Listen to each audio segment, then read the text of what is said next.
안녕하세요. 사연에 빠지다의 DJ 민영입니다. 오늘 사연, 피가 물보다 진하다 라는 말이 생각나는 사연인데요. 오늘도 2개의 사연이 준비되어 있으니 끝까지 들어주시고요. 여러분의 좋아요와 구독은 큰 힘이 되니 꾹꾹 눌러주세요. 그럼 오늘의 사연 함께 시작해볼게요. 안녕하세요. 저는 성남에 사는 50대 여자입니다. 중년이 되니 확실히 전과는 다른 것들이 눈에 밟히고 보이기도 하는데요. 이래서 사람이 나이가 들면 전보다 마음이 편해지고 여유로워진다고 하는 것 같습니다. 젊었을 때는 그저 앞만 보기 조급해서 달리기 바빴던 것 같은데 지금은 주변을 둘러볼 여유가 생겼으니 욕심 없는 제 자신의 모습에 더없이 행복감을 느끼고 있네요. 젊은 시절 저는 남편 뒷바라지와 자식 뒷바라지에 정신이 없었습니다. 많은 분들이 그러시겠지만 제 때만 해도 여자들은 전업주부로 집안에 들어앉아 있는 경우가 많았죠.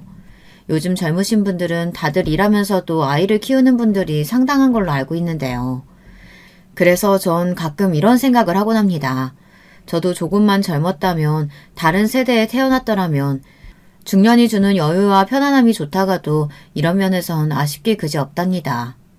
제가 시댁과 남편 자식 때문에 겪는 스트레스와 화를 어디 풀 곳이 없어 헤매이고 다녔던 시간을 생각하면 특히 더 입맛이 씁쓸해져 오네요.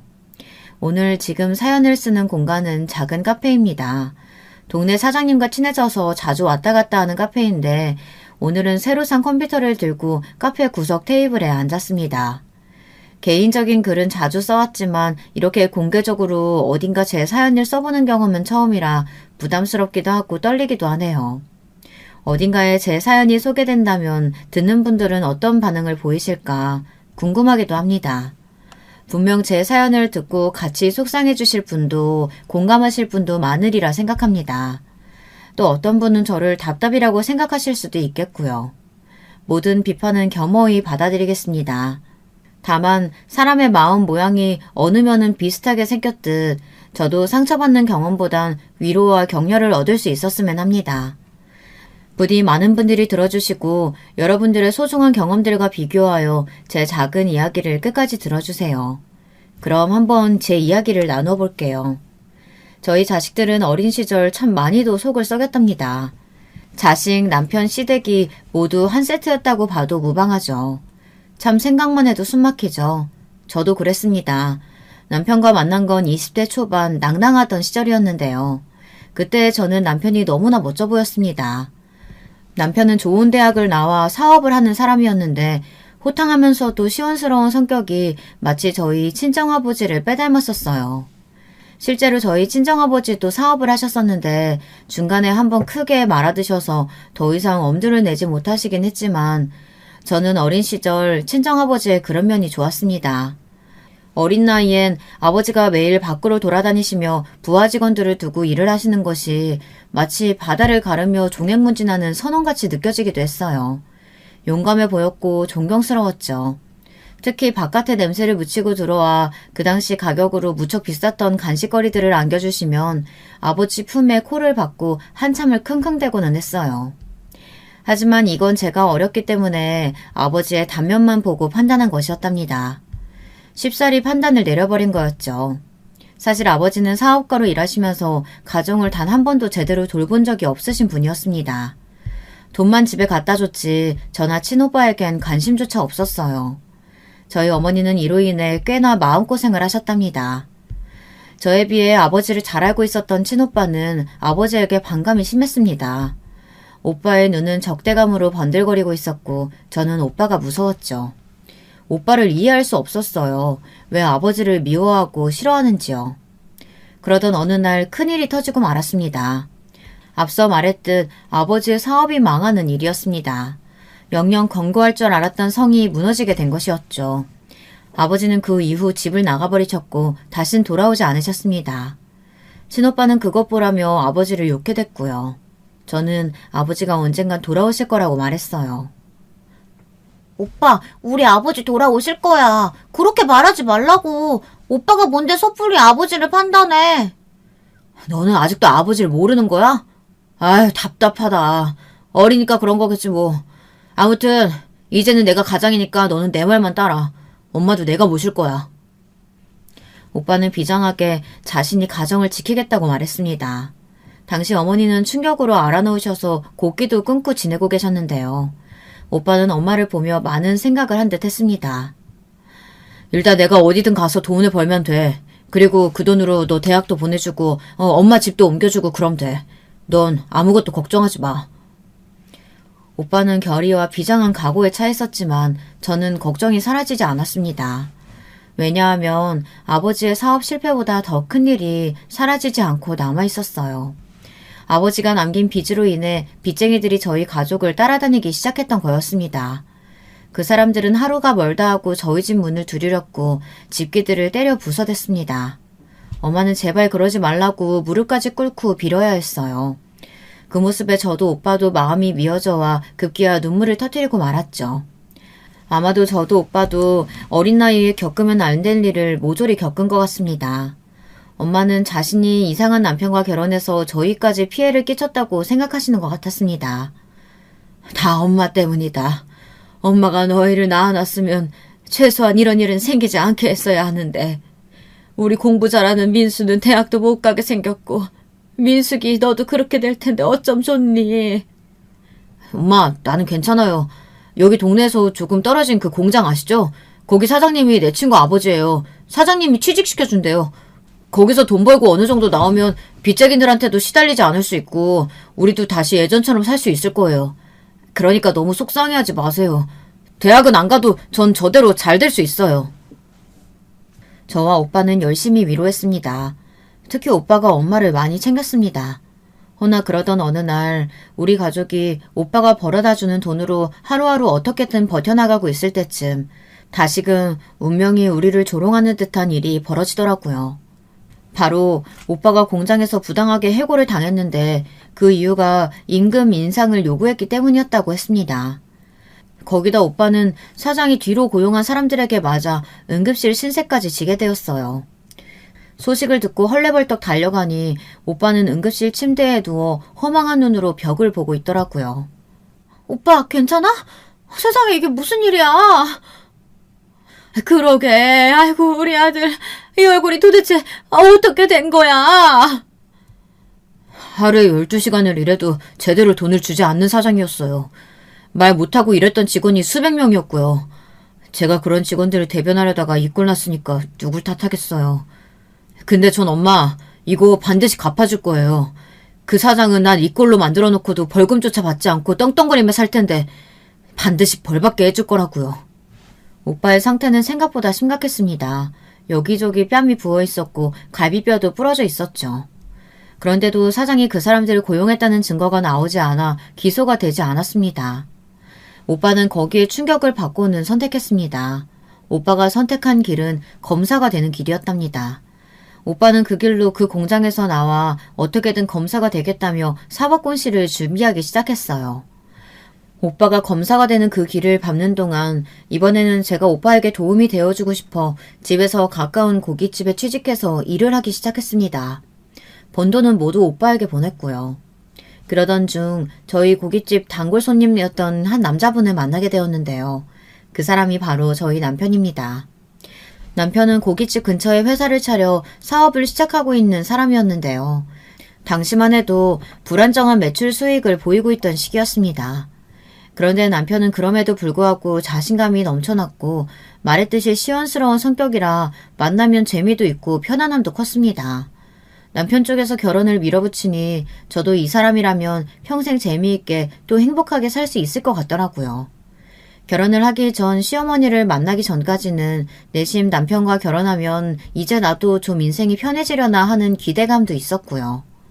시어머니는 저를 만나자마자 딱 한마디를 하셨습니다. 아이고, 어디서 돼지 냄새가 나는 거냐? 설마 얘가 내 며느리 되래라는 거야? 고졸에 아르바이트 하는 애가? 저는 불합격이었습니다. 시어머니 눈에 들지 못한 거죠. 남편은 옆에서 쩔쩔매고 있었고 이미 시어머니와 한패였던 형님은 저를 우습다는 듯 쳐다보고 있었습니다. 남편에게는 형이 한 명 있었는데 아주버님 역시 수익이 높은 변호사였고 형님 역시 법조계에서 유명한 인사 집안의 출신이라는 걸 들어서 알고 있었어요. 형님의 눈길은 마치 가짜는 걸 보는 것 같은 눈빛이었습니다. 시댁에서 나오자마자 정말 자존심이 너무 상하고 제 자신이 초라하게 느껴지더라고요. 여보, 미안해. 마음 많이 상했지? 정말 내가 어떻게든 해결할게. 됐어. 이미 나를 싫어하는 눈치시던데 어떻게 설득하고 뭘 해결하겠다는 건데. 너무 부정적으로만 생각하지 마. 자기 생활력이나 좋은 면을 어머님 모르시잖아. 몰라서 저런 편견 갖고 계시는 거야. 막상 자기가 집에 들어오면 제일 좋아하시고 며느리로 인정해 주실걸? 나 한 번만 믿어줘. 믿고 싶지 않았지만 남편은 시어머니를 설득했습니다. 시어머니는 말만 저렇게 했지 저희의 결혼을 막지 못했습니다. 여기엔 시아버지께서도 큰 도움을 주셨어요. 시아버지는 제 편에 서서 아들이 좋아하는 사람과 결혼해서 행복하다면야 무조건 찬성이라고 시모의 입을 단단히 막아주셨습니다. 시누이 역시 마찬가지로 시어머니와는 달리 정상적인 사람이더군요. 제가 시어머니에게 한 소리 들은 날 바로 전화가 와서 자신이 사과를 하더군요. 언니, 우리 엄마 때문에 아까 좀 그랬죠. 내가 다 민망하네요. 죄송해요, 언니. 앞으로 한 식구 될 사이인데 벌써부터 불편하게. 엄마가 왜 그랬는지 모르겠어요. 언니 마음 풀릴지 모르겠지만 그래도 내가 대신 사과는 하고 싶었어요. 아가씨는 저에게 따뜻한 말로 미안하다는 사과를 전했습니다. 아마 이 두 사람이 없었다면 전 시댁에 들어갈 엄두도 내지 못했을 거예요. 시댁에 그래도 남편을 포함한 3명은 내 편이라 생각하니 용기를 가지고 결혼을 할 수 있었던 거죠. 근데 며느리가 되고 난 후 맞이한 첫 명절, 그 설날을 아직 잊지 못합니다. 이유는 아시겠지만 너무 끔찍했기 때문이죠.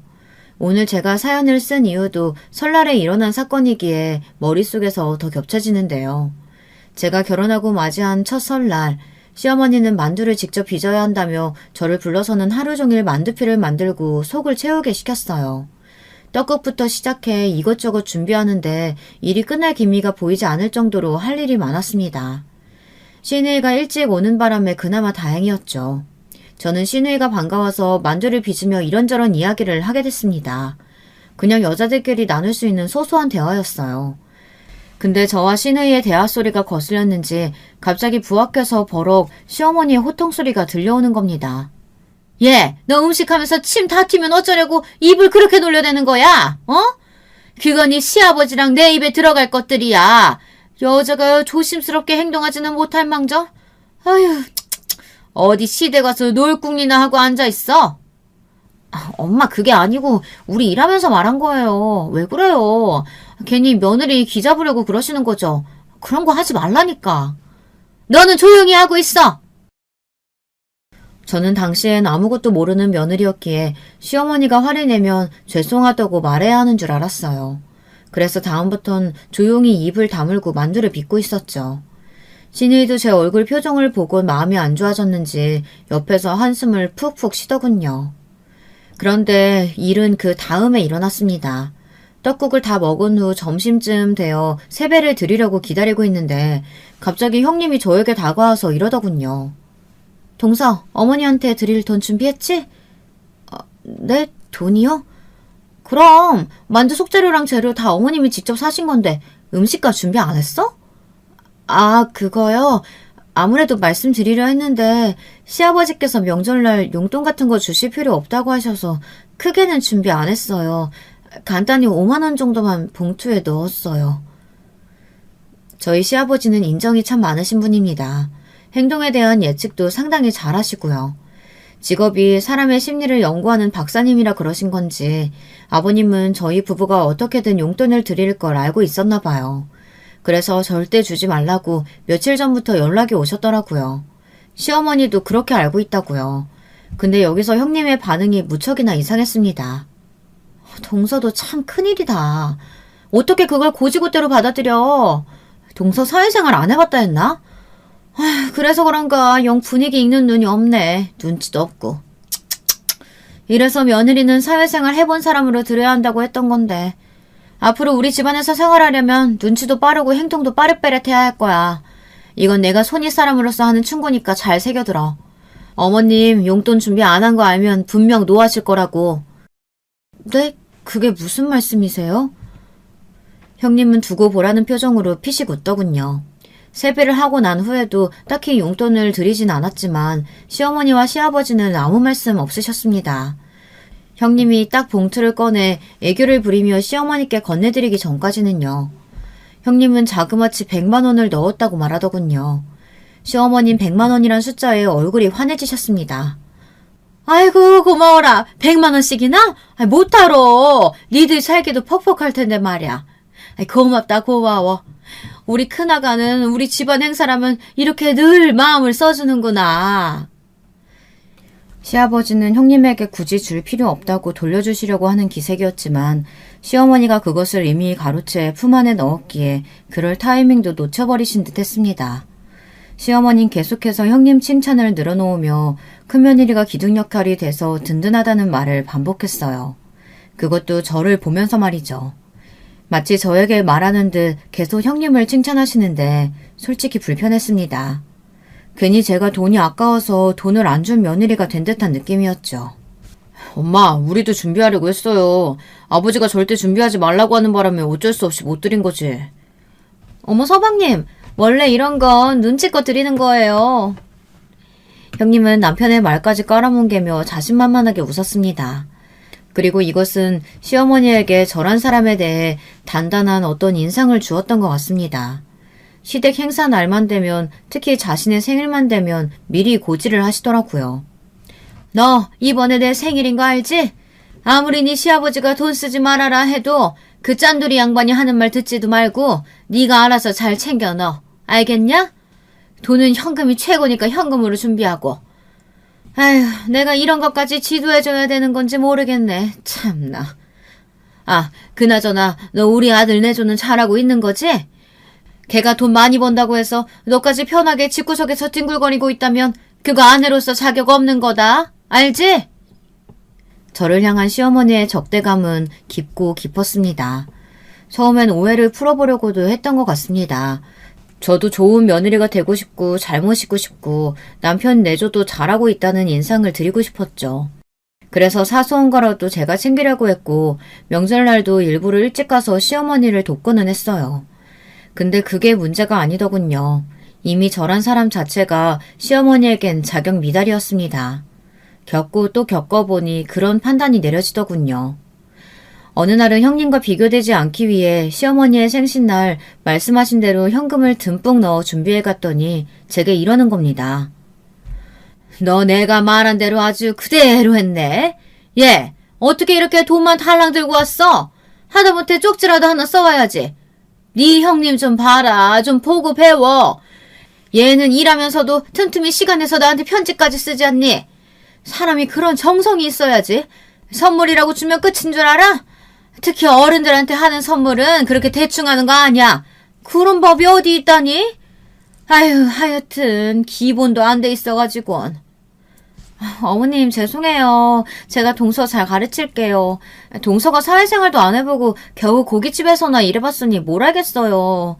제가 가르칠 테니까 동서 앞으로 잘 보고 배워도 어머님도 기분 푸시고요. 생신날 주인공이 기분 안 좋으면 되겠어요? 어머님은 형님의 콧소리 섞인 말에만 순순히 나왔습니다. 알겠다며 그럼 저를 잘 교육시키라고 하더군요. 너무 우스웠습니다. 제가 지금까지 참아왔던 게 너무 호구 같다는 생각이 들더군요. 어차피 처음부터 저를 인정해줄 생각도 없던 사람에게 내가 왜 그런 쓸데없는 노력을 쏟은 건지 후회가 돼서 미칠 것 같았습니다. 어머님, 말씀이 심하시잖아요. 저 나름대로 어머님 눈에 들려고 많이 노력했어요. 어머님이 저번 날에 김치찜 드시고 싶다고 해서 집까지 만들어가지고 갔는데도 한마디도 고맙다고 말씀도 없으시고 어머님이 심부름시킨 일도 제가 마다한 적 한 번 있었나요? 형님은 일하는 사람이라 바쁜 사람이라서 안 된다고 저 시키는 거 뻔히 불공평하다는 거 아는데도 어머님 위해서 해드렸어요. 그런데 정말 속상해요. 웃기고 앉았네. 이게 어디서 눈물 질질 짜고 자빠져 있어? 아니 이게 무슨 말이야? 제가 한창 서러움을 토로하자 그때 마침 시아버지께서 들어오셨습니다. 눈물이 그렁한 제 눈을 보고는 시아버지는 이미 상황을 예측하신 듯 시어머니를 조용히 책망하셨어요. 시어머님 꿀먹은 벙어리가 되었네요. 그렇게 생신은 흐지부지 끝이 나 버렸습니다.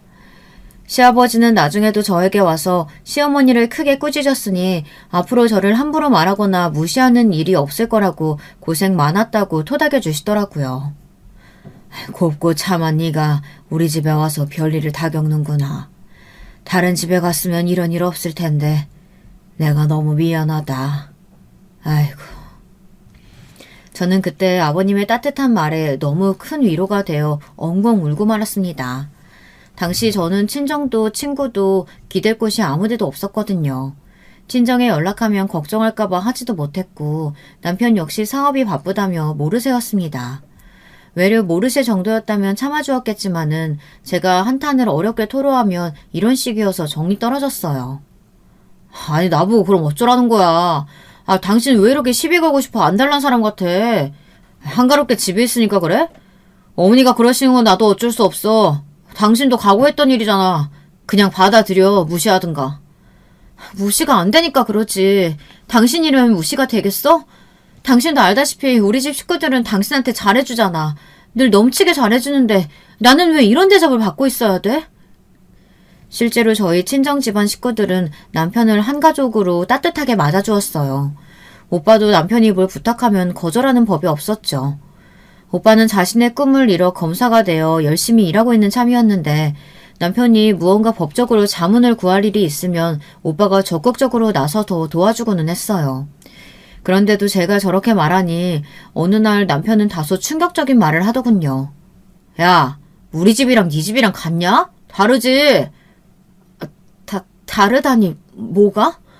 수준이 다르잖아.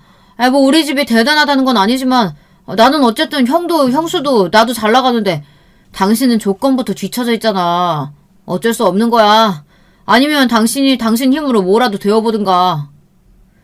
어이가 없었습니다. 남편 사업이 잘 되기까지 옆에서 내조하며 온갖 것들을 도맡아 해주었더니 어느새 저는 집구석에 가구 같은 사람이 되어 있더라고요.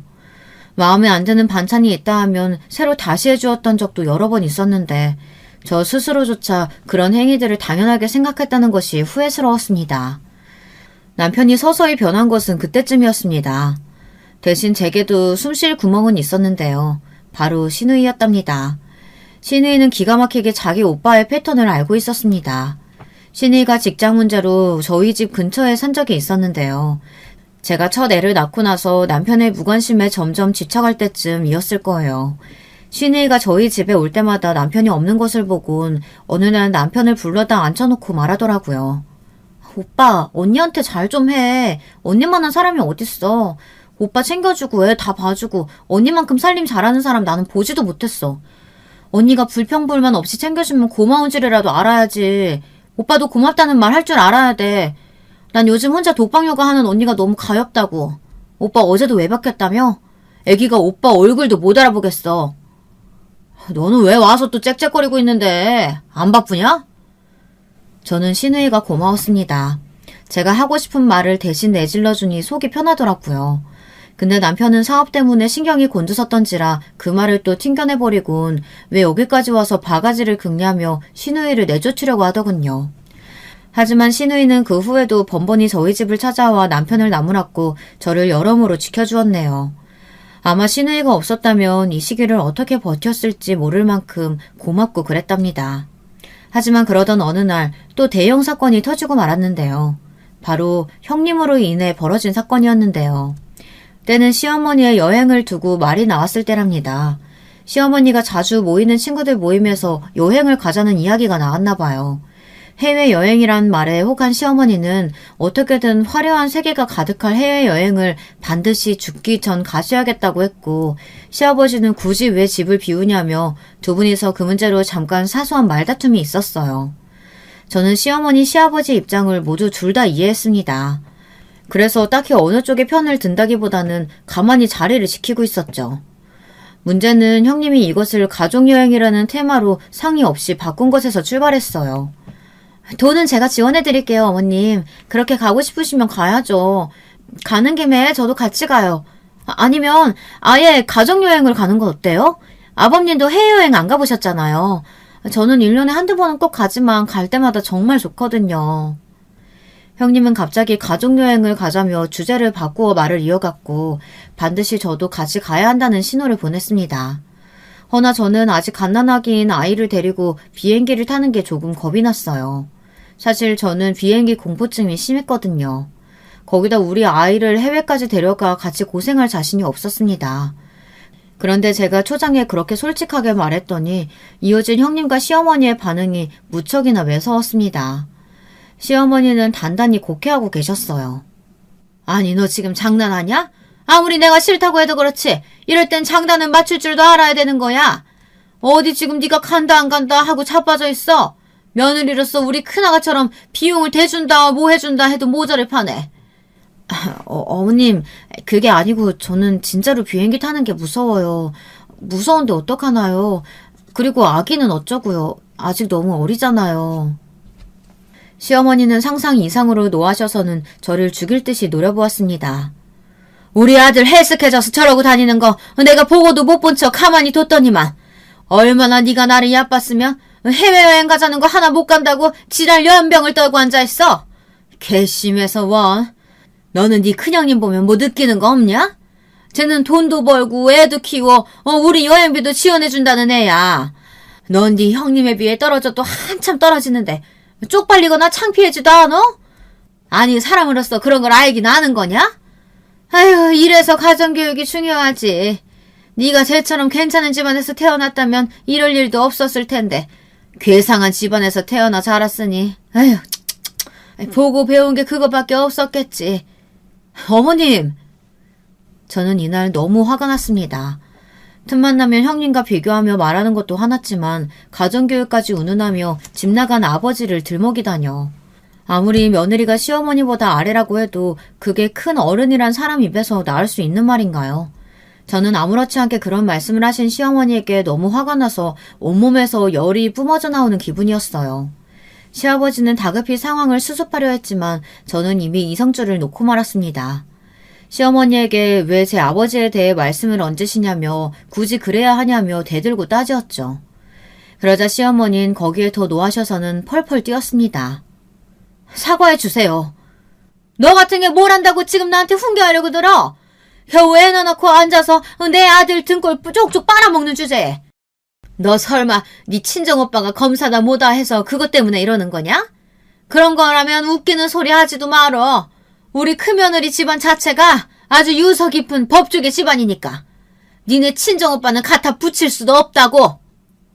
어머님, 제발 제 가족 비하 좀 그만하세요. 저 깎아내리는 것도 모자라서 이젠 제 오빠까지 무시하려 드세요? 도대체 어머님은 어디서부터 뒤틀리신 거예요? 저는 어머니를 도저히 이해할 수가 없어요. 제가 아무리 어머니를 이해해보려고 해도 한 가족으로 받아들여 보려고 해도 이젠 마음이 안 내킨다고요. 어머니 일단 말씀 함부로 하신 것부터 사과해 주셔야겠어요. 안 그러면 저도 더 이상 시댁에 오기 껄끄러워질 것 같네요. 뭐야? 누가 누구한테 뭘 해? 사과를? 이게 미쳤나? 그때였습니다. 저와 시어머니의 싸움이 점점 전입가경으로 이루고 있을 때 시어머니는 번쩍 손을 들고 말았습니다. 저는 그 손에 맞을 거라는 본능적인 직감이 들었지만 피하지 않았고요. 모르겠습니다. 아플 걸 알았지만 별로 피하고 싶지 않았어요. 대신 눈은 저도 모르게 감긴 것 같아요. 나중에 실눈을 뜨고 보니 다행히 시어머니의 손을 시누이가 맞고 서 있더라고요. 시누이는 미쳤냐며 며느리 얼굴에 왜 손을 대냐며 시어머니를 혼냈습니다. 시아버지 역시 역성을 내쉬었고요. 아가, 미안하다. 집에 가 있어라. 여긴 내가 알아서 하마. 시아버지는 저희를 먼저 보내야겠다며 시어머니를 데리고 방으로 직접 들어가셨고 시누이가 저를 집까지 바래다 주었습니다. 시누이는 이날 아무 말도 하지 않고 멀거니 서 있는 남편을 혼냈었는데요. 남편은 무슨 일이 일어나도 자기와는 전혀 상관없는 일이라며 태도를 취하더군요. 오히려 별것도 아닌 일을 왜 크게 만들었냐며 저보고 뭐라고 하더군요. 저는 아주 여기에 질려버렸습니다. 갓난아기를 데리고 도망치듯 친정으로 가버렸고 그 이후 한참간은 남편과 별거 한 채로 지냈습니다. 친정에선 제가 무슨 일이 생긴지 눈치채었지만 제가 말해주기 전까진 일부러 묻지 않았어요. 엄마는 그저 삼시세끼 제 밥을 챙겨주시고 우리 아이를 돌봐주시고 저에게 든든한 버팀목이 되어주셨죠. 제가 다시 집으로 들어가게 된 건 친정에 발을 들이고 오빠가 우리 집을 찾아왔을 때였습니다. 오빠가 어느 날 친정에 있는 저를 발견하고는 놀라서 묻더군요. 너 왜 여기 있는 거야? 설마 남편이 속 썩여? 제가 아무 말 하지 않자 오빠는 안 되겠다며 곧바로 저를 데리고 남편이 있는 회사 앞으로 찾아갔어요. 거기서 남편은 오빠를 보자마자 움칫 떨었습니다. 오빠가 한번 화가 나면 정말 무서운 사람이라 그 기세가 장난이 아니거든요. 본능적으로 그것을 알았는지 남편은 오빠에게 끌려가 한참이나 훈계를 들으면서도 아무 말을 하지 못했습니다. 내가 내 동생 눈에서 눈물 나게 하지 말라고 그렇게 부탁했는데 어떻게 이럴 수가 있는가? 내가 자네를 얼마나 믿었는지 자네가 알 거 아니야. 우리 민숙이 착한 애야. 우리 집에서 워낙에 험한 일을 겪어서 시집가면 그저 잘 사는 줄로만 알고 그렇게 보낸 아이라고. 도대체 남편으로서 뭐하고 다니는 거야?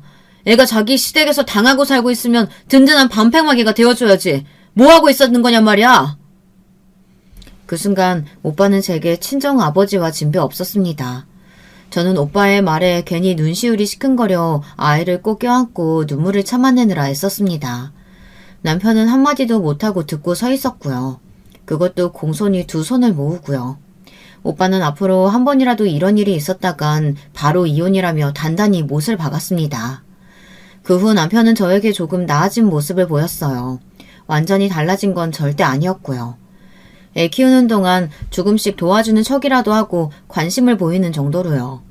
애가 정말 이대로 아빠 이름을 까먹는 건 아닌가 걱정했는데 다행히 아이도 아빠를 좋아하니 남편 역시 자신이 아버지가 되었다는 생각에 점점 변화하는 모습을 보였습니다.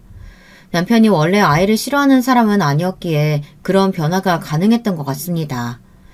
사업적으로 욕심은 많았지만 커가며 자기를 아빠라고 부르고 따르는 자기 자식이 생기니 점점 마음이 집으로 돌아오고 있었죠. 저는 남편의 변화가 무척이나 반가웠고요. 이대로 조금만 더 이 행복이 유지되었으면 좋겠다 생각도 했어요. 남편이 가끔씩 주말에 저와 아이와 함께 놀이공원으로 나들이 가는 날이 있었는데 그날이 아직도 기억에 남을 만큼 정말 행복했거든요. 여보, 앞으로 지금만 같았으면 좋겠어. 나 시댁 너무 힘들어. 당신도 알다시피 당신 어머니 우리 형님 다 만만치 않은 사람들이잖아. 나 시누이랑 시아버지 덕분에 겨우 버티고 서 있는 거야. 당신이 조금만 내 편이 되어주었으면 좋겠어. 알겠어. 나도 지금까지 무심했던 거 인정해. 나도 사업 때문에 스트레스 받고 그러다 보니까 자꾸 소홀해졌나 봐. 그리고 사실 말 안 했지만 나는 형한테 콤플렉스가 있거든. 형이 워낙에 잘 나가는 사람이다 보니 형보다 더 성공하고 싶다는 욕심이 있었어. 그래서 어머니가 자기 무시하는 말이 기분 나쁘고 듣기 괴로울수록 더 일에 매진해서 어떻게든 성공하려고 노력했던 것 같아. 이해해주라. 남편은 콤플렉스가 있었다며 자신을 이해해달라고 하더군요. 어렸을 적 자신보다 뭐든 더 잘하는 형을 보며 늘 그런 콤플렉스가 있었다고요. 믿어야 할지 안 믿어야 할지 완전히 신뢰는 가지 않았지만 적어도 그때의 저는 남편이 짠하고 남편을 용서해야겠다는 생각을 했습니다. 아마도 이게 지금 생각해보면 착한 며느리 증후군처럼 제가 누군가를 용서하고 이해해주고 배려해줘야 한다는 강박에 휘둘려 있었던 것 같아요. 그럴 필요가 전혀 없었는데도 불구하고요. 그 후 남편이 어떻게 되었냐고요? 인생 선배님들은 예상하셨겠지만 역시나 효과는 오래가지 않았습니다. 저희 자식놈이 딱 사춘기쯤부터 말썽을 부리기 시작했는데 그건 오롯이 남편 때문이었습니다. 남편이 저를 집에 있는 여자라 무시하고 바깥 여자를 만나고 돌아다녔거든요. 바깥 여자들은 모두 남편과 같이 일하는 여자 아니면 어엿한 직업과 돈을 가지고 있는 여자들이었습니다. 그게 저로 하여금 자존심을 더 상하게 만들기도 했습니다. 또 아무리 다른 여자들이 끌린다 해도 애 있는 유부남이 여자를 만나고 돌아다닌다는 게 말이 되나요? 어쩌다 저에게 바람이 걸려도 자기는 절대 맹세코 그런 적 없다며 발을 빼도 모자를 파내 뻔뻔스레 나오는 것도 징글징글했습니다. 당신이 몰라서 그러는 건데 원래 사업하는 남자들 다 그래. 사람 만나는 게 일인데 어떻게 여자를 안 만나고 다니냐? 내가 그 여자랑 뭘 하겠다는 게 아니야. 그냥 하룻밤이라고 하룻밤 내가 데리고 논 거야. 당신은 그런 여자들한테 신경 쓸 필요 없어. 어차피 내 와이프는 당신이고 애들 엄마도 당신이잖아. 난 이혼 생각도 없고. 그럼 된 거지, 안 그래? 당신은 그냥 지금처럼 편하게 살아. 내가 주는 돈으로 애들만 잘 키워주고. 장난해? 지금 그 변명이 통할 거라고 생각해? 그렇게 생각하고 짓거리는 거야? 아무리 그렇다고 해도 어떻게 애들 앞에서 바람을 들키길. 애들이 날 뭐라고 생각하겠어. 우리 애들이 받을 상처는 또 어떻고. 당신은 바람피는 아버지로 남고 싶어? 애들이 당신을 그렇게 생각했으면 좋겠냐고. 아이, 또 왜 이렇게 극단적이실까? 여보, 오버하지 마. 사업하는 남자들 다 이런다니까? 당신이 몰라서 그래. 당신도 사업하면 아마 나처럼 살게 될걸? 그냥 좋게 넘어가자, 좋게, 어? 내가 앞으로 허튼 짓 안 할 테니까. 그럼 됐지? 저는 그 당시 남편이 아니라도 여러 문제로 마음이 힘들었습니다. 자식놈들 중에 한 놈은 학교에서 누군가를 패고 다녀 여러 번 제가 무릎을 꿇어야 하는 상황이 있었고, 나머지 한 놈은 외려 맞고 다녀 마음을 아프게 했죠.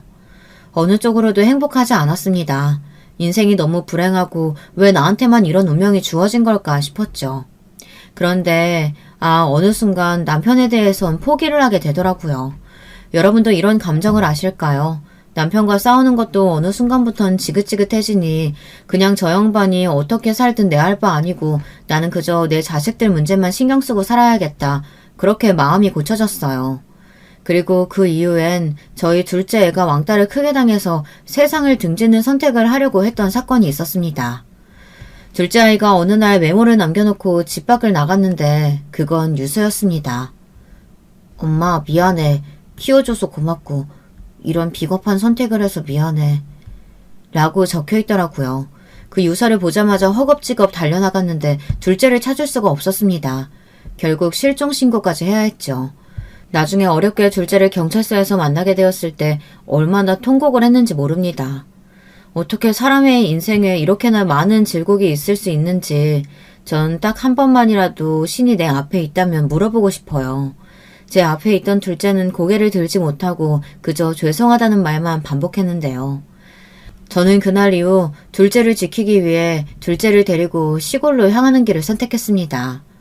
당시 저희 친정어머니가 시골에 있었기에 둘째가 그곳에서 조금이라도 마음 편하게 지내기를 기대했어요. 그런 마음으로 제가 시골행을 선택한 후 저는 둘째가 나아지기만을 기다리며 살았습니다. 부모의 간절함이 어떻게 어떤 방식으로 자식에게 닿았는지는 모르겠지만 다행히 제가 시골행을 선택했던 그 방식은 둘째에게 긍정적으로 작용했습니다. 엄마, 나 여기 오게 해줘서 고마워. 이제야 살 것 같아. 엄마도 좋고 할머니도 좋고 다 좋아. 사람 없는 곳에 오니까 이제야 숨 쉴 수 있을 것 같아. 특히 할머니께 너무 감사해. 할머니가 밤마다 내 손을 잡아주셨는데 덕분에 편안했어. 둘째의 말은 무척이나 짠했지만 저는 마음 한켠으로 다행이라고 생각하고 있었어요. 그리고 슬슬 둘째가 마음의 준비가 되었을 때 다시 남편이 있는 집으로 돌아갈 준비를 하고 있었죠. 그때까지만 해도 전 시댁에서 무슨 일이 벌어지고 있는지는 상상도 하지 못했어요. 제가 둘째를 데리고 남편 집으로 향했을 때는 이미 제 예상 범위를 벗어난 일들이 벌어지고 있더라고요. 일단 남편이 다른 여자와 함께 하하호호 하고 있는 건 물론이고 시어머니가 그 옆에서 그 여자를 이미 며느리로 취급하고 있는 대화가 오가는 중이었죠. 중간중간 남편과 전화할 때 이상한 여자 목소리가 들려 느낌이 조금 쎄하긴 했지만 설마 여기에 시어머니까지 연루되어 있는지는 몰랐죠. 시어머니는 저를 보자마자 왔니? 아유 참 거지 같은 타이밍에 왔네. 다른 말할 건 없고 우리 애가 새 여자 들었다고 한다. 니들도 안 맞은 지 오래됐지? 애들도 컸겠다. 슬슬 갈라설 때 됐으니까 얼른 정리해라. 라고 하더군요. 어이가 없어 시어머니 뺨을 칠 뻔했습니다. 그러다 옆에 제 둘째 아들이 있다는 걸 알고는 조용히 손을 내렸어요. 남편도 옆에서 일단 이혼 절차가 정리될 때까지는 따로 살자고 하더라고요. 네, 그럴 때가 된 것 같네요. 남편 같지 않은 남편놈이랑 사는 것도 징글징글하고 어머니 얼굴 보는 것도 역겨운데 아주 잘 됐네요. 저는 이 한마디를 지르고 자식들을 데리고 나와버렸습니다. 시누이의 배려로 괜찮은 오피스텔을 구했는데 자식들은 어차피 남편에게 정도 없었고 방황했던 첫째 놈도 제 아빠가 인간 이하라는 걸 알고 나선 정이 떨어졌는지 방황을 그치고 저에게 살갑게 굴기 시작했습니다. 그래서 배신감은 컸지만 자식을 얻은 기분에 하루하루 버티고 살아나갔던 것 같아요.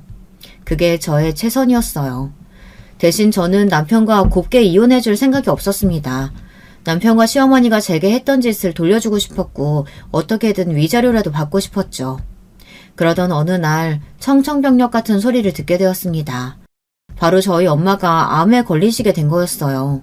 어쩌면 이런 일이 일어날 수 있는지 시골에 아들과 함께 내려가 살 때 저희 엄마가 잘해주신 것을 생각하면 너무나 가슴이 무너져 내릴 듯 아파왔습니다. 우리 둘째가 나아질 수 있었던 건 따뜻했던 엄마 덕도 있었으니까요. 저는 엄마의 수술이 무사히 끝나길 기도했어요.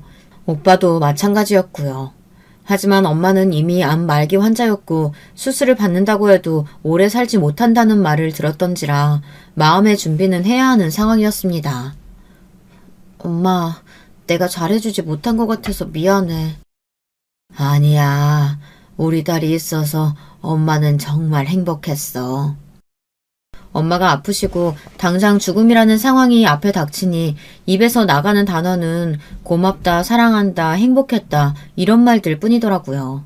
그 순간 살아생전 더 많이 해드릴 걸, 시골에서 지내고 있을 때 한마디라도 더 할 걸 하는 후회가 들었습니다. 그리고 저희 엄마의 상황과 별개로 남편이란 놈은 똑같이 그지 같았습니다. 설날이란 명절이 다가오자 저에게 요구를 해왔습니다. 이혼은 할 때 하더라도 시댁은 가자고요. 그것이 며느리의 도리라고 말이죠. 사실 시어머니를 생각하면 안 가는 게 맞지만 제게 잘해주셨던 시아버지와 시누이가 떠올랐어요. 아직 저희 소식을 자세히 모르는 시아버지와 시누이에게 얼굴을 보고 이혼 사실을 밝히고 싶었죠. 그래서 명절날 가겠노라고 말하고 남편에게 말했습니다. 그런데 여기서 사건이 발생한 것이었어요. 들으시면 여러분도 아마 깜짝 놀라 분통을 터뜨리실 겁니다. 설날 명절 연휴 첫날 시댁에 갈 준비를 하던 차에 오빠에게서 전화가 온 겁니다. 아직 집이지? 얼른 병원으로 와야 할 것 같아. 엄마가 많이 아프셔. 뭐라고? 알겠어. 준비하고 바로 갈게. 엄마가 위급하시다는 전화였습니다. 저는 남편에게 아무래도 친정엄마의 병원으로 가봐야겠다고 했습니다. 엄마가 위급하다니까 일단 난 병원으로 가야겠어. 당신 차 시동 걸어놨지? 우선 그쪽으로 가자. 뭐? 아니 내가 거길 왜 가야 되는데? 그리고 설날엔 당연히 시댁부터 가야 하는 거지. 미쳤냐? 네 어머니 그거 꾀병일 수도 있어. 죽을 날 받아놨으니까 괜히 꾀부리는 거라고. 너랑 나 끝나는 마당에 나 거기까지 가서 죽어가는 노인네 보고 싶지 않다. 약속한 대로 시댁부터 가. 그리고 병원을 혼자 가든지 말든지 마음대로 하고. 뭐? 당신 그걸 말이라고 해? 저는 그 순간 너무 황당해 부들부들 손이 떨렸습니다. 그 사이 오빠에게선 계속 전화가 오고 있었고요. 남편은 제 손을 덥석 붙잡더니 강제로 저를 차에 태우더군요. 자식들도 자기 아버지 성질머리는 못 말린다는 걸 알아서 안절부절하는 표정으로 절 쳐다보고 있었고요. 시댁에 도착할 때까지도 저는 표정이 잔뜩 어두워져 있었습니다. 그럴 수밖에요. 친정엄마가 어찌 될지 모르는 상황인데 시댁으로 향하는 차 안에 있다니 불안해서 견딜 수가 없었어요. 저는 시댁에 도착했을 때 튕겨져 나가듯 차에서 나와 남편에게 말했습니다. 나 못 들어가. 안 간다고. 우리 엄마가 지금 어떻게 될지도 모르는데 시댁부터 가야 한다고? 내가 미쳤니? 내가 만만해? 나는 병원으로 갈 테니까 당신 혼자 가. 야, 너 죽고 싶어? 남편 입에서 험한 소리가 나왔고 저는 질세라 외쳐대며 어떻게든 가겠다고 빡빡 우겼습니다. 그렇게 큰 소리가 오가던 찰나 마침 쓰레기를 버리러 나온 시어머니와 마주쳤고요. 시어머니가 무슨 소리를 할지 뻔했기에 저는 바로 택시부터 잡으러 달려갔어요. 그리고 그때 전화가 걸려온 거죠. 저희 어머니께서 사랑하는 엄마가 세상을 등졌다는 연락을 받았습니다. 오빠는 눈물 어린 목소리로 엄마가 저를 많이 보고 싶어 했다는 말을 하더라고요. 저는 그 말에 그만 풀썩 주저앉아 대성통곡을 하였습니다. 엄마의 마지막을 지키지 못했다고 생각하자 주체할 수 없이 감정이 터져나오며 눈물이 쉴 새 없이 흐르더라고요. 그러면서 저는 오빠에게 다 말하게 되었어요. 왜 제가 그곳을 가지 못했는지, 남편이 발목을 붙잡았다는 사실을 모두 말이죠. 오빠, 갈 수가 없었어. 가고 싶었는데 갈 수가 없었어. 엄마한테 미안해서 어떡해? 나 어떡하면 좋아? 오빠는 잠시간 말이 없었습니다. 저는 그 침묵에서 오빠가 단단히 화가 났다는 것을 알 수 있었습니다. 나중에 엄마의 장례를 치르고 오빠와 둘이 조용히 이야기를 나누었는데 오빠가 의미심장한 말을 하더군요. 나는 절대 용서할 수 없다. 네가 지금까지 시댁에서 무슨 대우를 받아왔는지 알게 된 이상 그 자식 완전히 망가뜨릴 거야. 그 별 볼 일 없는 집안도. 저는 정신이 없어 흘려들었지만 오빠는 그 말을 실행에 옮겼습니다. 검사란 직업을 이용해 남편이 저질렀던 모든 부정부패들을 조사한 것이죠. 오빠는 남편의 회사에서 이루어지고 있는 탈세와 더불어 회사 내 일어나고 있는 모든 문제들을 조사했습니다. 남편은 오빠가 조사를 하고 있는 줄도 모르고 상간녀와 살림을 합칠 생각에 희희낙낙하고 있었고요. 상간녀는 남편의 회사에 문제가 많은지도 모르고 결혼식을 준비하며 저에게 얼른 이혼해달라는 문자를 보내었는데요. 저는 그저 웃으며 결혼을 축복한다고 말해주었답니다. 이혼 소송 중이니 기다리세요. 결혼은 축복드릴게요. 그놈이랑 한번 잘 살아보세요. 결혼 생활 내내 행복할 거예요. 그러다 나중에 남편은 구속이 되고 난 후에야 저에게 그러더군요. 너 어떻게 나한테 이럴 수 있냐? 아니 네 오빠 시켜서 나 망하게 하면 네가 웃는 게 뭔데? 너 애들 엄마야. 애들이 이런 걸 보면 퍽이나 좋아하겠다. 당장 네 오빠한테 말해서 취소해달라고 해. 빌라고. 우리 애들은 이미 다 알고 있어. 오히려 당신이 구속되길 원하고 있다고. 하기야 애들한테 관심이 없었으니 어떻게 애들 마음을 알겠니. 나한테 지금까지 한 짓들은 용서할 수 있어도 우리 엄마 마지막 못 보게 한 것만큼은 절대 용서 못해. 감옥에서 뼈저리게 반성하면서 살아봐. 감옥? 누가 감옥에 가? 그렇게 처절히 말하던 남편은 결국 지금 감옥에 갔습니다. 2년이라는 무거운 형벌을 받고 말이죠. 참혹한 대가를 받은 두 사람을 바라보며 저와 아이들은 흐뭇하게 웃었네요. 물론 남편이 망하며 시어머니도 그간 남편 돈으로 사치했던 것이 딱 끊겼기에 땅을 치고 후회했답니다. 더불어 오빠가 형님이란 그 못된 인간의 실상도 탈탈 털었기에 어머니는 더 기댈 곳이 없었죠. 그 점에서 전 너무나 통쾌한 결말을 얻었다고 생각해요. 얘야, 한 번만 다르게 생각해 줄 순 없겠니? 내 큰며느리까지 네 오빠가 지금 가만히 안 두고 있다고 하는데 그건 인지상정이 아니지 않겠어. 제발, 나 많이 반성하고 있다. 전혀 안 믿기는 말이네요. 어머님까지 감옥 가고 싶지 않으시면 조용히 입 다물고 계세요. 어느 날 무릎을 꿇으며 빌러온 시어머니의 말에 저렇게 당당히 응수해 주었던 것도 너무나 통쾌했고요. 지금은 아이들과 함께 다사다난한 인생을 벗어나 평온한 여유를 느끼고 있답니다. 전 남편 때문에 시어머니 때문에 힘들었던 것들의 보상이라도 받는 것처럼 아이들이 저를 행복하게 만들어주고 있네요. 안녕하세요. 오늘도 톡톡 사연을 찾아와 주신 여러분들 정말 감사합니다. 오늘은 바닷가 근처에 사시는 50대 후반의 사연자분께서 소중한 사연 보내주셨는데요. 기적 같은 얘기를 전해주신다고 합니다. 같이 한번 들어볼까요? 안녕하세요. 저는 바닷가에 위치한 지방 소도시에 살고 있는 50대 후반 여자입니다. 요즘같이 추운 날이면 예전에 있었던 일이 생각나 생각에 잠기곤 하네요. 힘들게 살았던 저에게 1년 전 특별한 기적이 찾아왔거든요. 그래서 요즘은 하루하루 따뜻하고 행복하게 지내고 있습니다. 창밖에 눈이 오는 걸 바라보면서 느긋하게 커피를 마시고 있다 보니 저에게 일어난 기적을 여러분께도 들려드리고 싶다는 생각이 들어서 사연을 보내봅니다. 처음으로 거슬러 올라가 보면 때는 30년 전이었습니다. 저는 남편과 결혼한 지 2년밖에 안 된 신혼이었고 아이는 없었습니다. 남편은 참 다정한 사람이었어요. 남편은 부모님이 일찍 돌아가셔서 저에겐 시댁이라고 할 곳도 없었습니다. 그저 남편 하나만 보고 결혼 생활을 시작했어요. 남편은 회사가 바빠서 집에 늦게 들어오는 날이 많았습니다. 전 집에서 간간히 소일거리를 하며 지냈는데 결혼하고도 매일 집에 혼자 있으니 쓸쓸하더라고요. 그래도 남편이 늦은 시간에도 퇴근하면서 제가 좋아하는 간식거리를 사올 때는 그 조그만 거 하나에 기분이 풀리곤 했습니다. 남편은 누구에게나 친절한 사람이었어요.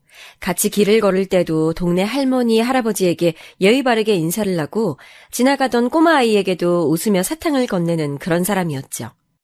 그런데 그런 남편이 저에게 그런 짓을 할 줄은 정말 몰랐습니다. 눈이 많이 오는 어느 추운 겨울날이었어요. 유난히 퇴근이 늦는 남편이 걱정돼서 현관만 바라보고 초조해하고 있었습니다. 밤 12시가 되도록 남편이 오지 않자 혹시나 눈길에 사고라도 난 건 아닐까 발만 동동 구르고 있었습니다. 손톱을 잘근잘근 씹으며 거실을 불안하게 왔다 갔다 하다가 혹시 오고 있는 게 보이진 않을까 싶어서 커튼을 열고 창밖을 내다보았습니다. 근데 집 앞에 남편 뒷모습이 서성이고 있는 게 보였어요. 담배도 피우지 않는 남편인데 눈이 이렇게나 많이 오는데도 집에 안 들어오고 밖에서 뭐 하는 건지 이상했습니다. 창문을 열고 남편을 부르자 화들짝 놀라더라고요. 그리고 그제서야 남편은 집에 들어왔습니다. 현관문을 열고 얼굴만 빼꼼 내밀어 눈치를 살피던 남편은 조심스레 집 안으로 들어오더라고요. 근데 남편의 점퍼 앞 살짝 열린 지퍼 사이로 무언가가 보였습니다. 남편이 지퍼를 내렸는데 글쎄 그 품 안에 새근새근 자고 있는 갓난쟁이 남자아기가 있는 거 아니겠어요? 추운 밖에서 남편과 함께 추위에 떨어서 그런지 그 뽀얀 볼이 빨갛게 홍조를 띠고 있더라고요. 전 이게 어찌된 약문인지 몰라 남편에게 물었습니다. 도대체 이 아기가 누구냐고요. 남편은 아기를 안은 채로 무릎을 꿇더니 눈물을 뚝뚝 흘리며 말했습니다. 여보, 미안해. 내가 정말 죽을 죄를 지었어. 무슨 말이야? 설마... 남편의 미안하다는 말에 설마 그건 아니겠지 했던 일이 사실이 됐습니다. 바로 남편의 아이였던 거죠. 저한테 한없이 잘해주던 남편이 바람을 피울 것이라곤 상상도 한 적이 없었습니다. 전 믿겨지지 않아 몇 번이고 다시 물었습니다. 정말로 당신 아이가 맞냐고요. 네, 맞다고 하더라고요. 한순간의 실수였다면서요. 전 세상이 무너지는 기분을 느꼈습니다. 주먹으로 남편을 때리고 핥히며 오열했습니다. 어떻게 나한테 이럴 수가 있어? 어떻게? 아이, 나만 사랑한다면서 그건 다 거짓말이었어? 대답해봐. 어떻게 나한테 이럴 수가 있어? 적어도 애는 만들어 오지 말았어야지. 정말 미안해. 정말. 남편은 제가 때리는데도 방어도 하지 않고 그대로 맞고만 있더라고요. 제 기분이 풀릴 수만 있다면 온몸이 부서질 때까지라도 맞겠다면서요.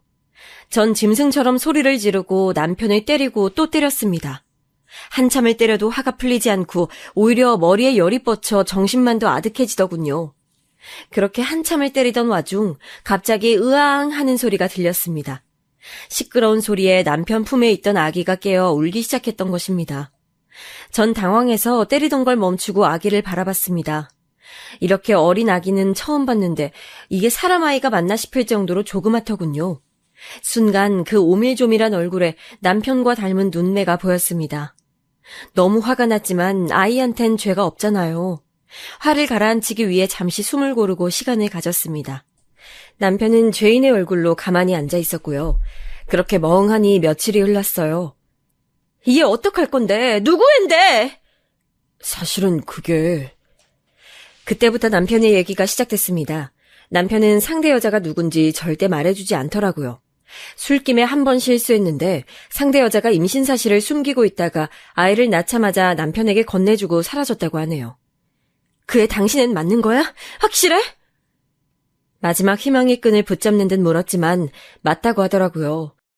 그리고 확인 절차가 끝나고 나서 남편이 이야기라도 해보려고 그 여자 집에도 찾아가보고 연락도 시도해봤지만 이미 자취를 감춘 뒤였다고 합니다.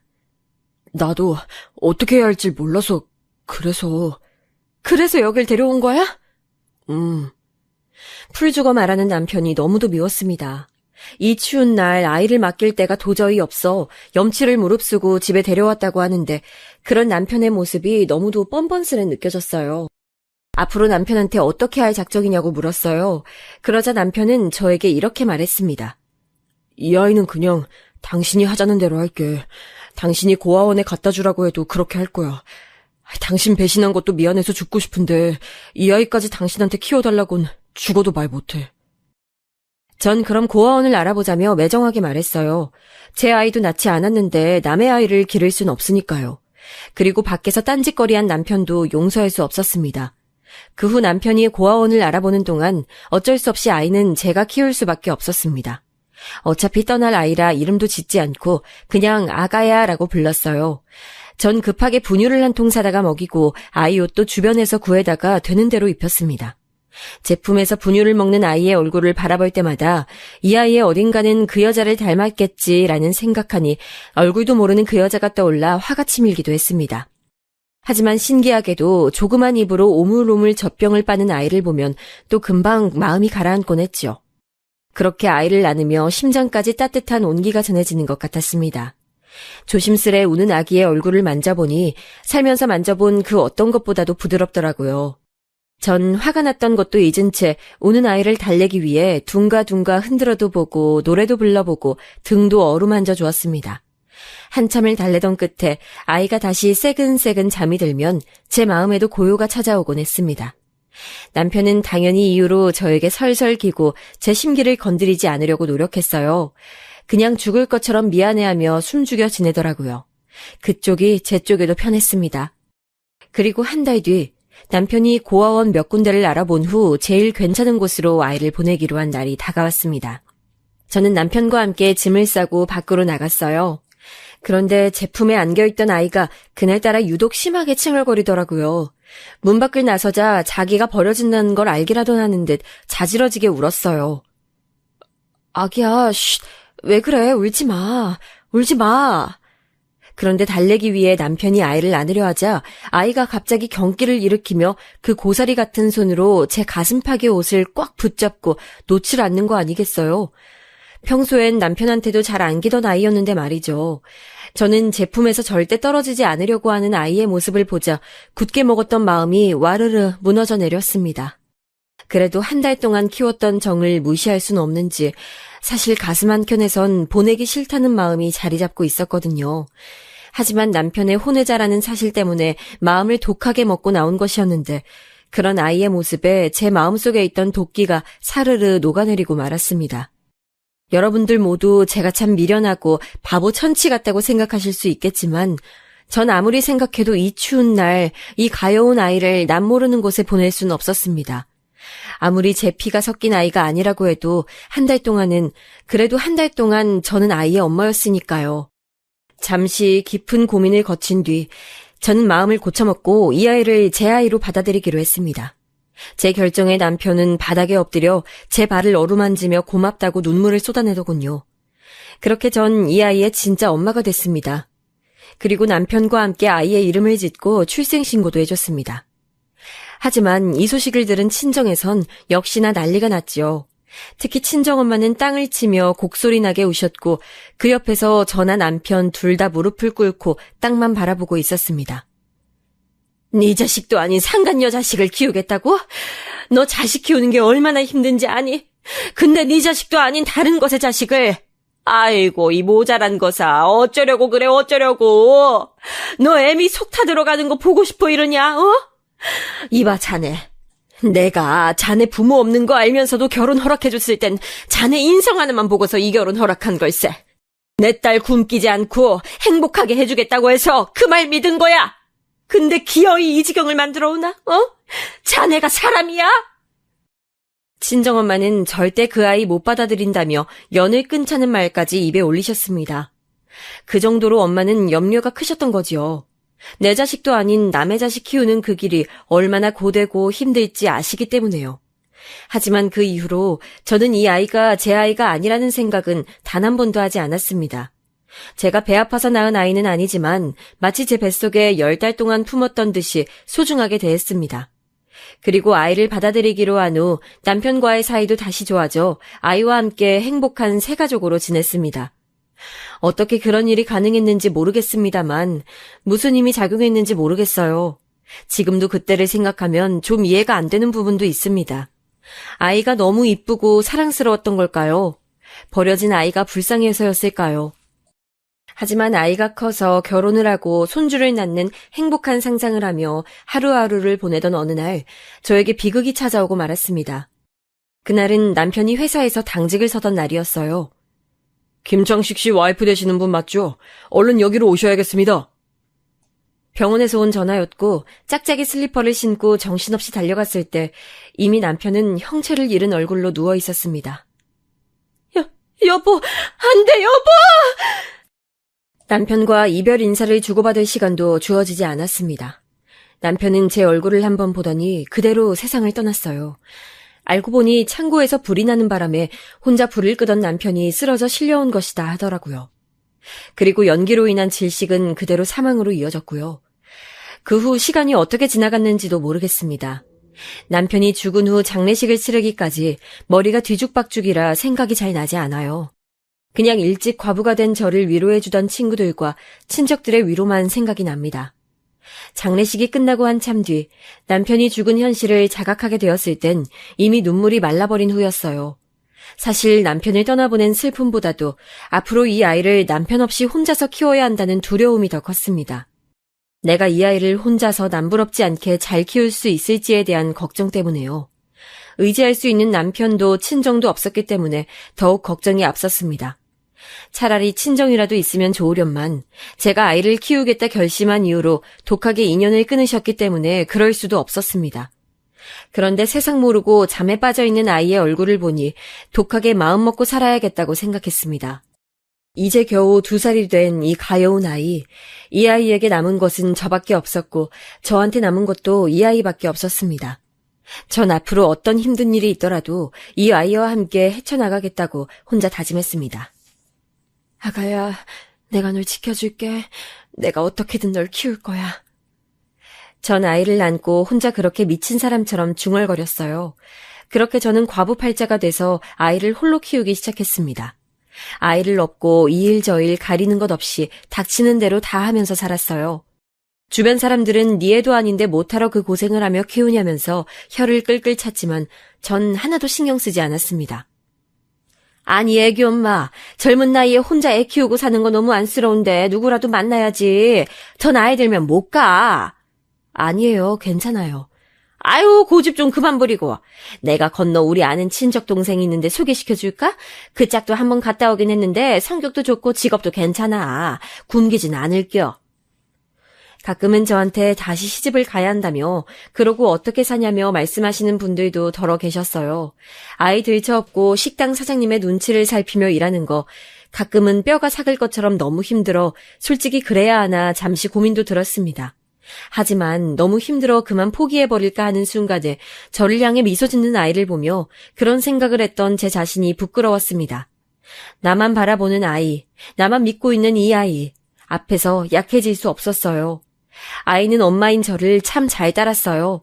먹고 사느라 바빠서 잘 놀아주지도 못하는 저였는데 이런 엄마도 엄마라고 제 볼에 뽀뽀해주며 애교를 부릴 때는 너무 사랑스러워서 볼을 꼬집고 안아줄 수밖에 없었습니다.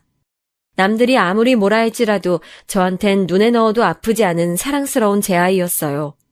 아이를 키우면서 웃지 못할 일들도 참 많았지만 그건 아이를 키워본 부모들이라면 누구나 겪어봤을 일이라고 생각해요. 저도 울고 웃고 하면서 키우다 보니 어느새 시간이 흘러 벌써 아이가 학교에 들어가게 됐습니다. 아이는 매일 퇴근하고 온 저에게 찰싹 붙어서는 오늘 학교에서 무슨 일이 있었는지 제잘제잘 얘기했어요. 저는 하루의 피곤함을 아이와의 수다로 날려보내곤 했습니다. 엄마, 근데 오늘 되게 피곤해 보여. 내가 엄마 해줄래. 응? 우리 아들이? 내가 엄청 시원하게 해줄게. 나 엄마 잘해. 아이가 그렇게 조그마한 손으로 조물딱거리면 그 순간이 그렇게 행복할 수가 없었어요. 어떻게 보면 이 아이가 저를 살게 하고 있었고 힘든 삶을 지탱해주는 유일한 존재라는 생각이 들었죠. 이렇게 평화로운 날이 계속되나 싶었는데 참 하늘도 무심하시죠. 아이가 중학교에 들어가면서부터 지옥이 시작됐습니다. 아이가 중학생이 됐을 때 동네 이웃의 입방정으로 제가 친엄마가 아니라는 사실을 아이가 알게 됐어요. 사실 어느 정도 크면 얘기해 주려고 하고 있었는데 이런 식으로 알게 될 거라곤 예상하지 못했습니다. 아이는 너무 충격을 받은 나머지 삐뚤어지기 시작했어요. 그날 이후로 방문을 닫고 나오지 않는 아이에게 전 날마다 방문 앞에서 애원했습니다. 민철아, 이 문 좀 열어봐, 응? 제발 엄마랑 얘기 좀 하자, 민철아. 아, 절로 가라고! 엄마도 아닌 사람이랑 말 섞고 싶지 않다고! 엄마가 왜 엄마가 아니야. 그래도 밥은 먹어야지. 화내고 밥 먹어. 응? 제가 발을 동동 굴러가며 밥도 먹지 않고 방 안에만 갇혀있는 아이에게 아무리 사정을 해봐도 아이는 꼼짝도 하지 않았습니다. 민철아, 엄마가 미안해. 엄마가 좀 더 일찍 얘기했어야 됐는데 그래도 엄마가 민철이 많이 사랑하는 거 알잖아. 민철아, 방문 열고 엄마랑 얘기 좀 하면 안 될까? 그러자 갑자기 아이가 소리를 빽 질렀습니다. 엄마 소리 하지 말라고! 듣기 싫어! 제 엄마 아니잖아요. 내 엄마도 아니면서 신경 쓰지 말란 말이야! 순간 저한테 소리를 지르는 아이의 모습에 가슴이 무너져 내렸습니다. 전 이 아이를 한 번도 친자식이 아니라고 생각해 본 적 없는데 역시 아닌 건 아닐까요? 아이가 받았을 충격에 너무나도 가슴이 아프고 또 제 마음을 몰라주는 아이 때문에도 가슴이 아팠습니다. 그날 이후로 아이는 방에서 나오긴 했지만 저를 거의 없는 사람 취급했어요. 전 아이의 마음을 달래주기 위해 매일 좋아하는 반찬을 해주고 말을 걸며 다가가 보려 했지만 쉽지 않았습니다. 어느 날은 아이가 제일 좋아하던 제육볶음을 만들어 식탁에 차려놓고 아이를 불렀어요. 역시나 대꾸도 안 하는 아이였지만 오늘만큼은 꼭 먹여야겠다는 생각으로 아이의 팔을 끌고 식탁에 앉혔습니다. 아이는 무표정한 얼굴로 가만히 음식만 바라보더군요. 전 제육볶음을 젓가락으로 집어서 아이에게 내밀며 말했습니다. 민철아, 너 제육볶음 좋아하잖아. 엄마가 맛있게 만들었는데 한 입만 먹어주라. 그랬더니 갑자기 아이가 젓가락을 들고 있던 제 팔을 탁 치더니 의자에서 벌떡 일어났습니다. 그러더니 제육볶음이 든 접시를 싱크대에 들고 가서 부어버리는 거 아니겠어요? 그러더니 낮은 목소리로 저에게 한마디 하고선 방문을 쾅 닫고 들어가 버렸습니다. 이딴 거 필요 없으니까 말 걸지 마세요. 전 싱크대에 버려진 제육볶음을 바라보며 한참을 멍하니 서 있었습니다. 저도 모르게 눈물이 차고 흘러넘쳤지만 닦을 생각도 못했습니다. 그저 허망한 마음뿐이었어요. 저의 성급한 마음에 아이와 한 걸음 더 멀어지고 만 것입니다. 그리고 아이는 집에서뿐만 아니라 학교에서도 엇나가기 시작했어요. 항상 예의 바르고 착한 아이였는데 어느 순간부터 불량한 아이들과 어울려 지내는 것 같았습니다. 하루는 아이의 담임 선생님께서 전화가 오셔서 학교에 방문했습니다. 담임 선생님께서는 이렇게 말씀하시더군요. 어머님, 민철이가 요새 애들 돈을 뺏는다는 소문이 있네요.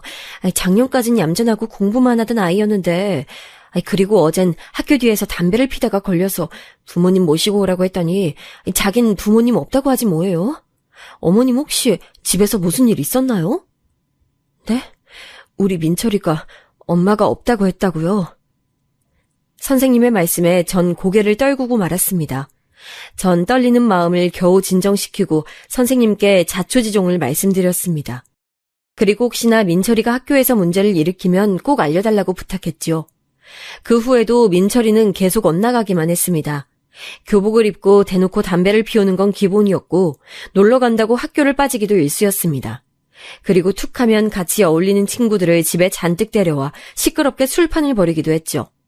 그러던 어느 날은 제가 너무 화가 나 크게 야단을 쳤습니다.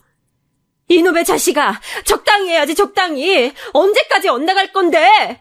엄마도 지쳐! 엄마도 힘들다고! 엄마 힘든 건 눈에도 안 보여?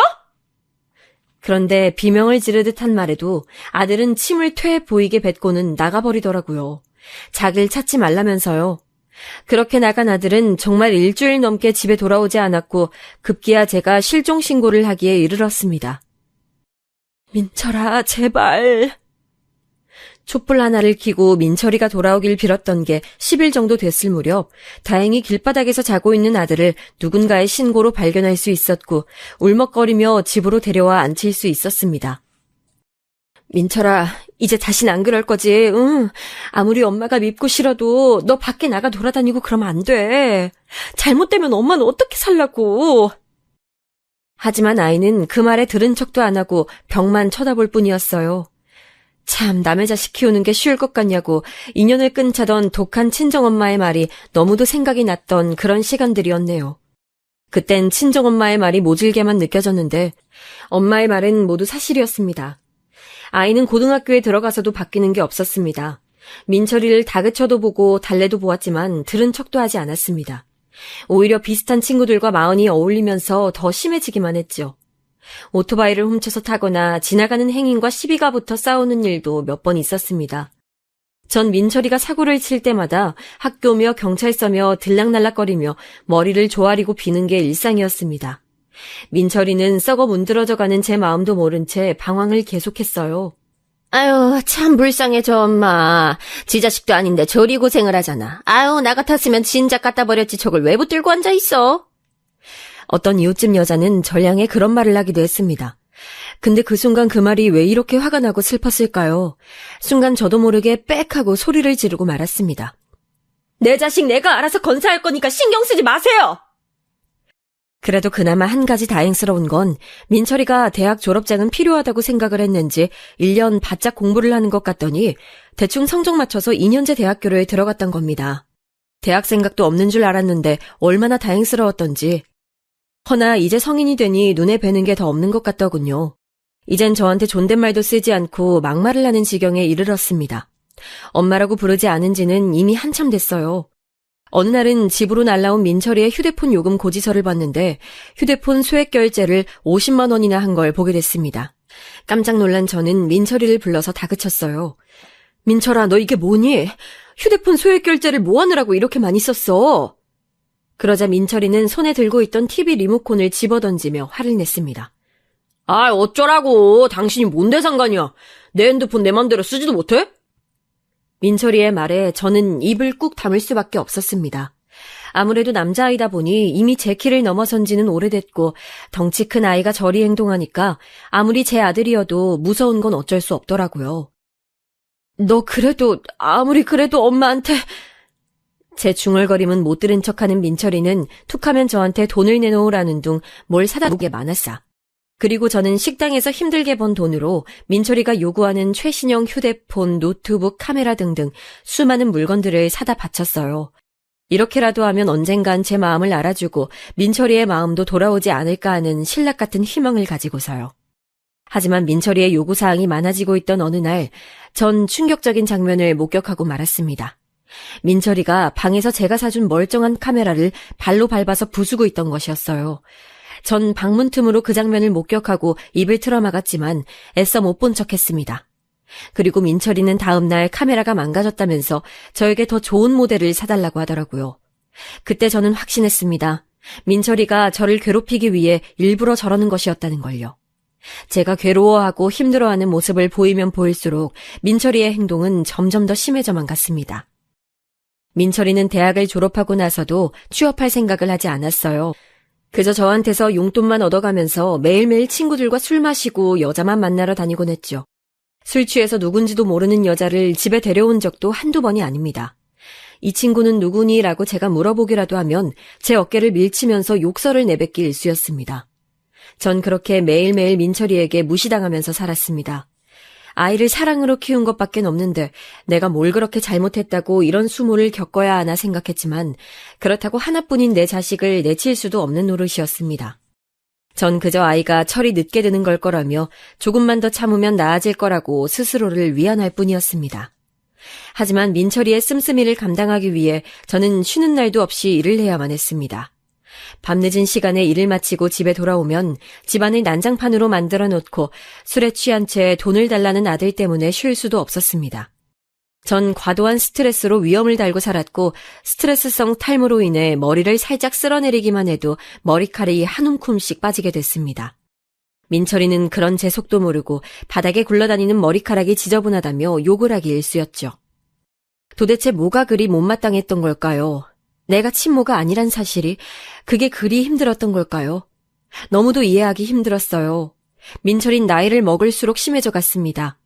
20대 중반이 되면서부터는 밥 먹는데 제가 쳐다봐서 기분이 나쁘다는 이유, 빨래에서 섬유유연제 냄새가 많이 나서 머리가 아프다는 이유 등등 별것도 아닌 걸로 혼자 화가 나서 벽을 치거나 괜히 물건을 부수곤 했습니다. 심지어는 제가 퇴근하고 집에 돌아왔을 때 그냥 제 면상이 꼴보기 싫다는 말을 한 적도 있어요. 전 매일매일 아들에게 그런 모욕을 당하면서도 창피해서 어디에 말을 하지 못했습니다. 그러던 어느 날 제가 일을 하다가 허리를 삐끗하는 바람에 움직일 수가 없어 집에서 쉬고 있었습니다. 밥을 먹어야 하는데 일어나기가 힘들어 어쩔 수 없이 집에서 컴퓨터 게임을 하고 있던 민철이에게 부탁했어요. 민철아, 정말 미안한데 냉장고에 있는 죽 좀 데워서 가져다 줄 수 있을까? 민철이는 제 말을 듣고서도 대꾸도 하지 않더라고요. 그래서 저는 죽어가는 목소리로 한 번 더 부탁했습니다. 민철아, 한 번만 부탁할게. 엄마 허리가 지금 너무 아파서 그래. 그러자 민철이는 게임을 하던 키보드를 주먹으로 콱 내리치더니 데우지도 않은 죽그릇을 꺼내와서 저한테 집어던졌어요. 차가운 죽이 제 얼굴에 쏟아지고 죽을 담고 있던 플라스틱 용기는 바닥에 나뒹굴었습니다. 그러더니 저를 죽일 듯한 기세로 퍼붓더군요. 아우, 작작해라 진짜. 네가 나한테 해준 게 뭐가 있어? 아프면 나한테 난리치지 말고 병원으로 꺼지던지 아니면 조용히 어디 가서 죽어! 저한테 막말에 쏟아부은 민철이는 화를 주체하지 못하고 컴퓨터를 발로 쾅 찬 뒤 나가버렸습니다. 전 심한 충격에 얼굴에 묻은 죽을 닦을 생각도 못하고 그대로 누워서 절규하며 울었습니다. 그동안 민철이의 마음을 돌리기 위해서 수도 없이 노력했는데 결국엔 이런 비참한 꼴만 되고 말았습니다.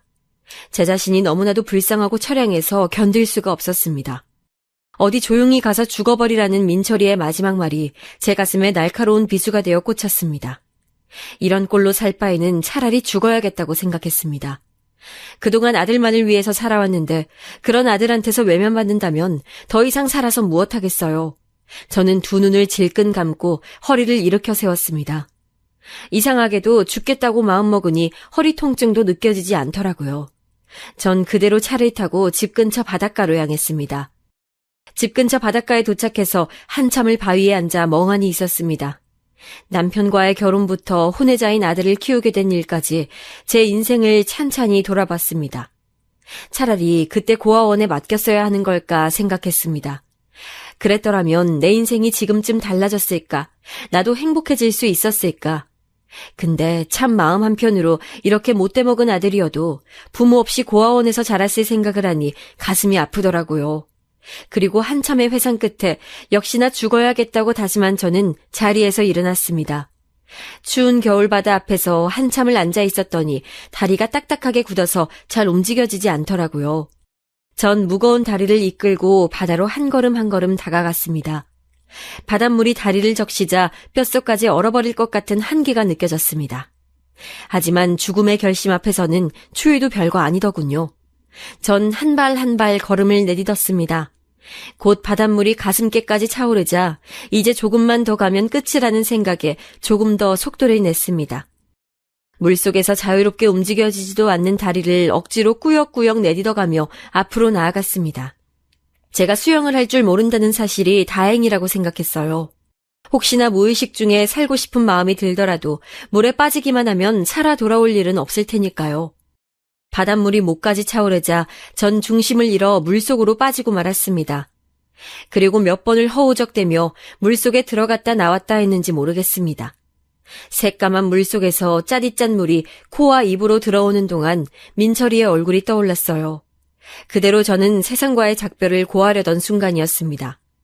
그런데 그때 갑자기 소란스러운 소리가 들리는가 싶더니 묵직한 팔이 저를 낚아채서 제 얼굴을 물 위로 끌어올렸어요. 그 팔은 제 목을 감고 절 어딘가로 끌고 갔습니다. 전 숨도 제대로 쉬지 못하고 바닷물을 토하며 그대로 끌려갔어요. 그리고 저는 그대로 정신을 잃었습니다. 정신이 들고 보니 낯선 천장 아래 있었어요. 주위를 둘러보니 깨끗한 이불이 제 몸을 감싸고 있었고 팔에는 링거가 꽂혀 있더군요. 전 어느새 병원에 도착해 있었던 거죠. 어리둥절해하고 있던 그때 어떤 젊은 아가씨가 저에게 말을 걸었어요. 아주머니 괜찮으세요? TV에서나 볼 법한 외모의 예쁜 아가씨였습니다. 아가씨는 부드러운 손으로 제 손을 꼭 잡아줬어요. 아주머니 보호자분 안 계세요? 무슨 일이신진 몰라도 바닷속으로 걸어 들어가시길래 깜짝 놀랐어요. 따뜻한 아가씨의 손에 얼어있던 몸이 따뜻하게 녹는 느낌이었습니다. 전 아가씨에게 물었습니다. 그런데 아가씨가 절 구해준 건가요? 아가씨는 그렇다고 하더라고요. 집 앞에서 조깅을 하고 있었는데 이 추운 날 혼자 바닷속으로 걸어 들어가는 저를 보고 기겁해서 바로 119에 신고했다고요. 다행히 119가 금방 와주어서 무사히 저를 구할 수 있었다면서요. 전 얼굴도 모르는 저를 구해준 고마움, 그리고 죽음마저 실패했다는 자책감에 소리내어 울었습니다. 그리고 아가씨는 말없이 저를 안아주었어요. 한참을 울고 나자 아가씨가 집이 어디냐고 물어보더라고요. 혹시 돌아갈 곳이 없으면 당분간 자기네 집에서 지내자면서요. 어차피 본인은 혼자 살아서 심심하던 참이었다고 그냥 딸이라고 생각하고 편하게 대하라고 하면서요. 아, 그래도 될까요? 집이 있긴 한데 네, 그럼요. 괜찮아요. 무슨 일이신진 모르겠지만 돌아가시기 힘든 거면 잠깐 여기서 머무르셔도 돼요. 참, 그때 이름도 모르는 처음 본 그 아가씨의 얼굴이 마치 천사와 같이 너무나도 선해 보였어요. 전 아가씨의 말에 잠시 망설이다가 집에 돌아가면 무서운 얼굴을 하고 또 저에게 나쁜 말과 행동을 일삼을 아들을 생각하니 마음도 진정시킬 겸 아가씨의 집에서 며칠만 신세를 져야겠다고 생각했습니다. 너무 고마워요. 정말 조금만 있다 갈게요. 그리고 저는 몇 년 만에 처음으로 그 아가씨의 집에서 평온한 일상을 보냈어요. 저에게 막말을 하는 사람도 나쁜 행동을 하는 사람도 없는 그곳에서요. 알고 보니 아가씨의 이름은 미연, 우리 아들보다 2살이 많았는데 부모님은 다른 지역에 계시고 혼자 여기서 일을 다닌다고 하더라고요. 미연이는 저를 이모처럼 엄마처럼 대해줬어요. 왜 그랬는지 모르겠지만 미연이는 그저 제가 많이 안쓰럽고 심성이 고운 아이라 그랬던 것 같아요. 전 시간이 지나며 점점 마음을 열게 됐고 제가 왜 그렇게 바닷물에 빠지려 했는지 다 얘기하게 됐어요. 당시엔 어디 얘기할 데도 없었고 한풀이 하듯 털어놓은 이야기인데 미연이 눈물을 글썽거리며 절 꼭 안아주더라고요. 너무 힘들었겠어요. 나야말로 지내게 해줘서 고마워요. 전 며칠이 지나지 않아 미연이와 금방 친해져서 동네 사람들이 엄마와 딸인 줄 알 정도였습니다. 이모, 오늘 시장 갈 건데 같이 가요. 그럴까? 미연인 저를 편하게 이모라고 불렀고 저도 조카 대하듯 말을 놓게 됐어요. 그런데 미연이와 지내다 보니 계속 같이 있고 싶은 욕심이 생겼어요. 아마도 처음 누려본 행복, 편안함 그런 것들이 너무 좋았나 봐요. 다행히 미연이도 저와 같이 있는 게 더 좋다고 해서 당분간 계속 여기에 있기로 했습니다. 제가 미연이의 집에서 지낸 지도 거의 한 달이 다 되어 가는데 아들은 연락 한 통 없더라고요. 처음에 제가 119에 실려갔을 땐 분명히 아들한테 연락이 갔을 텐데 신경도 안 쓰는 것 같았어요. 제가 사라져서 오히려 더 좋다고 하는지도 모르겠다는 생각이 들었습니다. 그리고 어느 날 저녁거리를 사가지고 오는 길에 미연이가 일하고 있는 카페에 들렀는데 어떤 남자 손님이 미연이에게 끈질기게 번호를 물어보고 있더라고요. 가까이 가서 보니 글쎄 제 아들 민철이었습니다. 전 당황해서 들고 있던 시장 바구니도 떨어뜨렸습니다. 아들도 저를 보더니 아이씨 하고 인상을 쓰고선 나가버리더라고요. 한 달 만에 아들을 봤더니 다시 심장이 철렁했습니다. 나중에 미연이에게 물어보니 요새 카페에 자주 찾아오는 손님인데 자기한테 관심이 있는 것 같다고 하더라고요. 저는 그 남자가 제 아들이라고 말해줬습니다.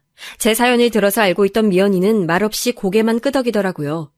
그리고 며칠 뒤 미연이가 저를 앉혀놓고 말하더군요. 이모, 제가 민철 씨 이모한테로 돌아갈 수 있게 해드릴게요. 저만 믿어주세요. 전 미연이가 무슨 말을 하는 건지 알 수가 없었습니다. 그리고 그 이후 미연이는 데이트가 있다며 늦게 들어오곤 했어요. 알고 보니 민철이를 만나고 있더라고요. 전 사실 미연이가 너무 걱정됐습니다. 아무리 내 아들이어도 민철이가 얼마나 질이 안 좋은 애인지는 잘 알고 있었으니까요. 하지만 미연이가 집에 항상 웃는 얼굴로 들어오는 걸 보니 민철이가 미연이에게 나쁜 짓을 하거나 하진 않는 것 같았습니다. 어느 날은 미연이가 민철이를 만나고 오더니 쇼핑백 하나를 저에게 건네줬습니다. 민철이 돈으로 산 가방인데 민철이 몰래 저한테 주려고 제 취향으로 골랐다고 하면서요. 전 깜짝 놀라서 물었습니다. 민철이가 이런 걸 어떻게... 민철이 걔 돈도 없을 텐데... 이모, 민철 씨 요새 직장 다녀요. 제가 직장도 없는 남자 싫다고 했더니 그날로 정장부터 사고 집 근처 회사에 취직해서 다니더라고요. 이것도 첫 월급 받은 걸로 산 거예요. 정말로? 직장을 다닌다고? 전 믿어지지 않아 입을 쩍 벌렸습니다. 제 손으로 아르바이트 한 번 안 해본 민철이가 직장에 다닌다니요. 그전엔 민철이가 여러 여자를 만나면서도 한 번도 여자가 하라는 대로 하는 스타일이 아니었는데 미연이는 좀 달랐나 봅니다. 그리고 어느 날은 미연이가 신난 표정으로 저한테 사진 한 장을 보여줬어요. 사진을 보니 깨끗하게 정돈된 우리 집이었습니다. 미연이가 민철이에게 자기는 깔끔한 남자가 좋다며 자기랑 결혼하려면 집 청소 잘하는 거 증명해달라고 했다지 뭐예요. 그래서 민철이는 미연이의 마음에 들고자 난장판이었던 집을 깨끗하게 청소한 후 인증사진을 찍어서 보냈던 거였어요. 그리고 미연이는 그 후에도 민철이가 만든 요리를 집에 가져오거나 민철이가 딴 자동차 면허증 사진을 보여주는 등 민철이의 달라지고 있는 모습들을 저한테 보여줬어요. 그리고 민철이와 찍은 사진들도 자주 보여줬는데 사진 속 민철이 얼굴은 제가 알던 아들과 같은 사람인지 모를 정도로 환한 표정을 짓고 있더라고요. 저는 민철이를 입맛대로 굴리는 미연이의 재주에 놀라기도 했지만 아직 속내를 드러내지 않은 아들이 언제 돌변할지 몰라 걱정이 됐어요. 그래서 미연이가 집에 들어오는 시간이 점점 늦어지자 전 미연이를 불러놓고 얘기했어요. 미연아, 이모가 정말 걱정돼서 그러는데 민철이가 너한텐 참 잘하지만 걔 언제 횟가닥 돌변할지 몰라. 그리고 너도 좋은 사람 만나서 시집 가야 되는데 괜히 나 때문에 마음에도 없는 민철이 만나면서 시간 낭비하지 말고 얼른 정리하는 게 좋겠구나. 이만큼 민철이 사람 만들어준 것만 해도 이모는 너무너무 고마워. 그러자 미연이는 방긋 웃으면서 대답했어요. 어머, 이모, 민철 씨 그럴 일 없어요. 제가 정말 장담할 수 있어요. 그리고요, 저 민철 씨 이모 때문에 만나는 것만은 아니에요. 솔직히 처음엔 제가 이모 아들 버르장머리 고쳐보자 하는 마음에 만난 게 사실이지만 만나다 보니 사실 민철 씨도 속마음은 여리다는 게 느껴지더라고요. 외모도 제 스타일이고요. 그리고 이모, 제가 민철 씨 이모한테 돌아가게끔 해준다고 약속한 거 아마 곧 지킬 수 있을 것 같아요. 조금만 더 기다려주세요. 저는 걱정 반 고마움 반에 미연이를 안고 토닥거렸습니다. 미연이가 약속을 못 지킨다고 해도 원망할 생각은 없었어요. 전 이 정도로도 충분히 만족하니까요. 그리고 미연이의 말처럼 약속한 그날은 금방 오고 말았습니다. 어느 주말 오후 데이트하러 간 미연이의 방을 청소하고 있던 참이었어요. 밤늦게 들어온다는 미연이의 말과는 달리 아직 저녁 먹을 시간도 안 됐는데 현관문 비밀번호를 누르는 소리가 들리더라고요. 전 현관 쪽으로 나가봤습니다. 어머 미연아, 너 오늘 늦게 온다고 하지 않았니? 제 물음에 미연이는 대답 대신 방긋 웃으면서 누군가의 손을 잡고 들어왔어요. 미연이의 손을 잡고 뒤따라 들어온 사람은 바로 제 아들 민철이었습니다. 민철이는 저를 보더니 쭈뼛쭈뼛 하면서 몸을 베베꼬았어요. 전 당황해서 어찌해야 할 바를 몰랐습니다. 멀끔하게 정장을 차려입고 깨끗하게 이발을 난 민철이의 모습은 집에서 보던 모습과는 완전히 딴판이었어요. 전 급하게 차를 내와서 거실에 앉았습니다. 앉지도 서지도 못하고 안절부절하고 있던 민철이를 미연이가 툭툭 쳤어요. 그러자 갑자기 민철이가 바닥에 넙죽 엎드렸습니다. 엄마, 죄송해요. 엄마한테 그동안 몹쓸 짓 많이 한 거 돌이킬 순 없지만 용서해 주세요. 전 민철이의 말에 깜짝 놀랐어요. 민철이의 입에서 나온 소리라곤 믿을 수 없었습니다. 이번엔 미연이가 무슨 말을 했길래 얘가 억지로 저한테 사과를 하나 했습니다. 그런데 민철이는 거짓이 아니라는 걸 증명이라도 하듯 온몸을 부들부들 떨면서 눈물을 뚝뚝 흘리더라고요. 엄마, 그동안 저 키우시느라 고생만 하셨는데 전 망나니처럼 굴어서 정말 죄송해요.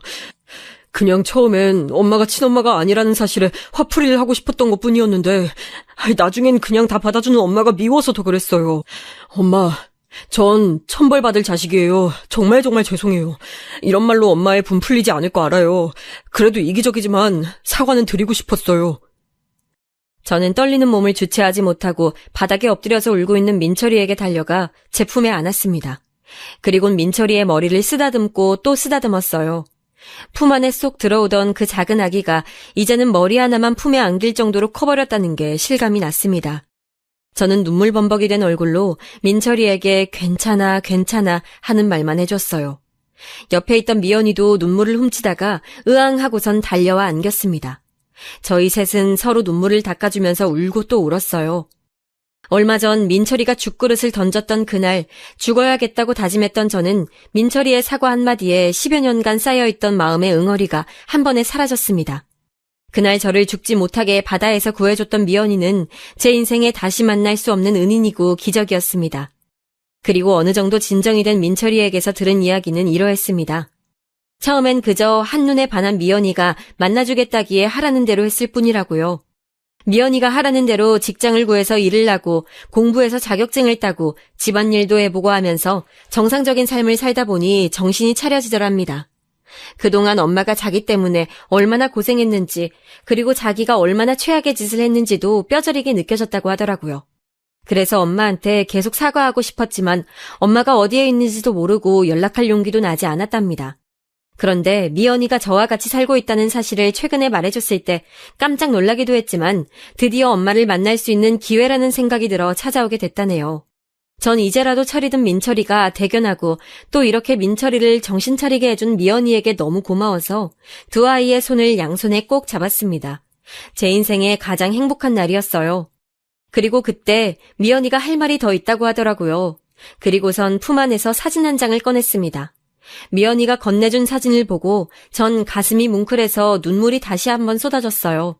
그 사진은 태아의 초음파 사진이었습니다. 이모, 저 민철 씨 아이 임신했어요.